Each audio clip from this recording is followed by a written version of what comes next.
The name of the conference here this morning was absolutely a fantastic name, To Live Out Loud.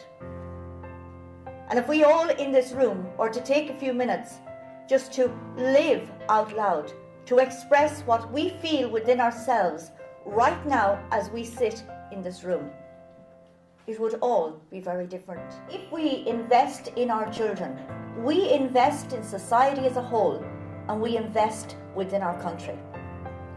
Because if we are able to bring up our children, that they are healthy and that they are stable, we actually grow a society that is economically strong for our country.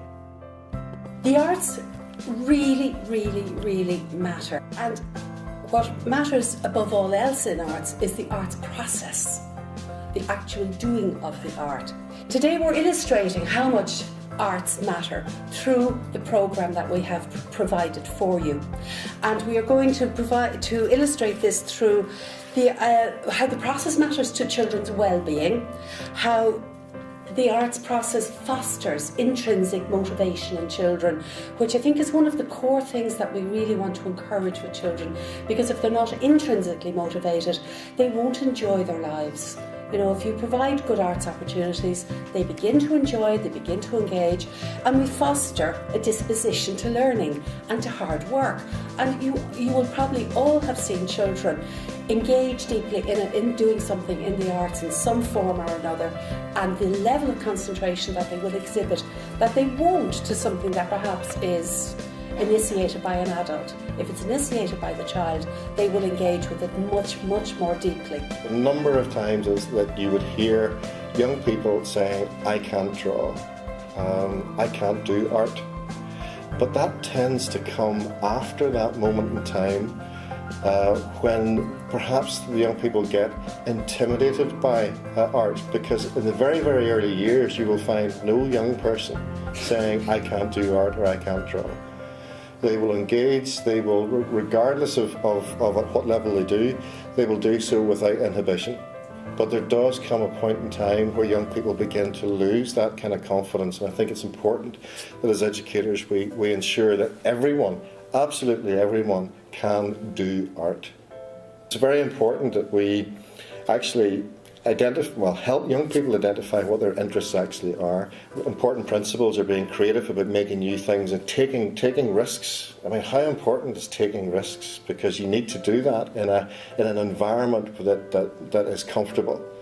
Low stakes environment, you can take risks. Some things might work and some things might not work. But if they don't really work out, how important is it maybe to get young people to reflect what their views are about maybe what could have been done differently. And in doing that, you're developing a whole range of skills that are way, way outside of the scope of just art, if you like. The arts are important in developing and understanding, helping children to see the world from different perspectives. We do know, and the research supports this, that arts absolutely impacts the cognitive development of young people. It certainly increases the self-esteem, and it actively engages everyone. That's all learners.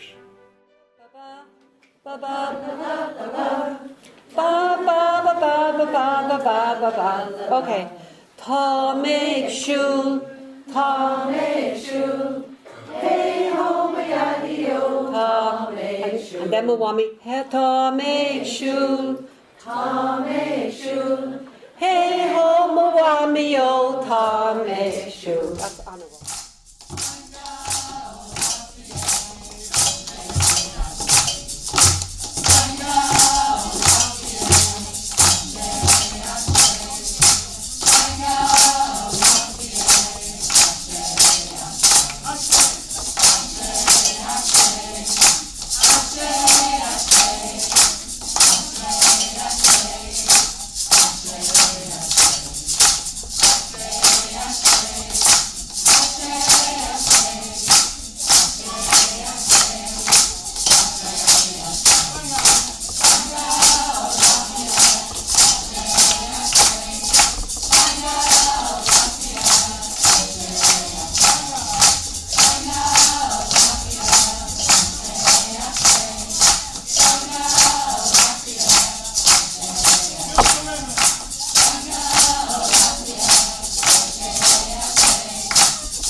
school curriculum highlight the importance of holistic development.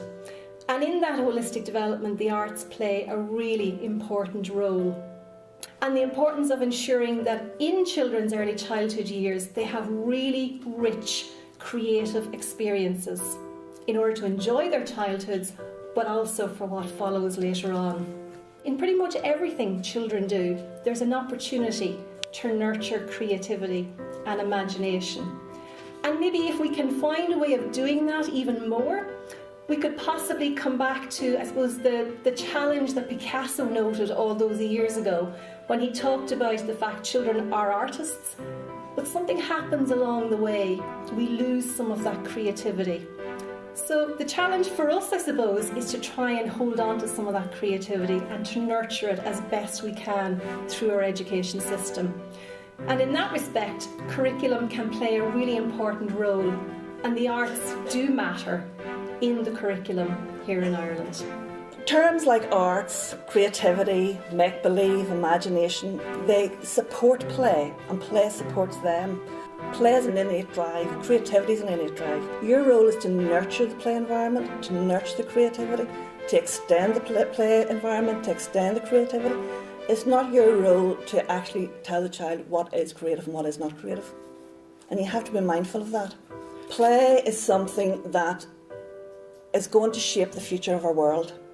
The creativity that we want for the future, the entrepreneurs that we want for the future, the radical thinkers that we want for the future are going to come from the children in the here and now. So your role is a really, really important role in supporting that. Learn, but most of all, take time for play yourselves. We all know that children learn the most from 0 to 3. We know that those early key experiences are essential to how children develop. We know that. We work in childcare, we work in schools, we work in an environment where we're passionate about creating the right experiences for children. Creativity should be happening everywhere, not in a theatre or an art centre, but in the home, in the street, in the parks, in our schools, everywhere. We should be encouraging creativity. As childcare workers, as artists, we have a license to play, and that's what we should be encouraging to children, make those connections. But the arts is something that we can look to enhance that process. So there's something in how those early experiences that children have will stay with them for the rest of their life. So all of us, regardless if we're artists or childcare workers, remember we are all creative and we all have been given this amazing gift to work with children, which gives us a license to go back to our childhood. Now we talk about how important the arts are to the future, that we create a future of scientists, artists, engineers and so on, but we must never forget that a child has a right to be a child today. And sometimes we have to just create an experience just for that experience, that it doesn't necessarily matter if it's going to impact in their lifelong journey. That's a bonus, but we have to remember, we have to let children be children. So it is important when you are creating those opportunities that you actually remember to make it fun. And it's important when you're facilitating, regardless if it's a load of blocks on the floor, load of cardboard boxes, pretending to be crocodiles, that you're comfortable doing it. You're the most important people because you're working with the children first. You're the first after the parents, you come next. The first experience a child will have is at home. The arts are essential. Play is absolutely essential to a child's development, and the most natural vehicle for play leads us very quickly to the arts.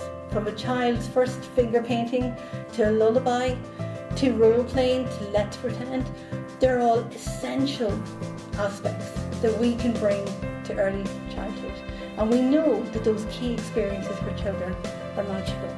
We have been very lucky because we get to work with children, which means we get to play and we get to work in a make-believe world where anything is possible. And if you create that world where anything can happen, you will create confident children with self-esteem and the ability to go on and take on the challenges that will face them throughout their life journey. remember your own childhood, because if I can leave you one message today, that's the best training you're going to get. Go back to how you played. When we didn't have curfews, we weren't stuck in front of a television, and we ran out around the fields and came home when we were hungry.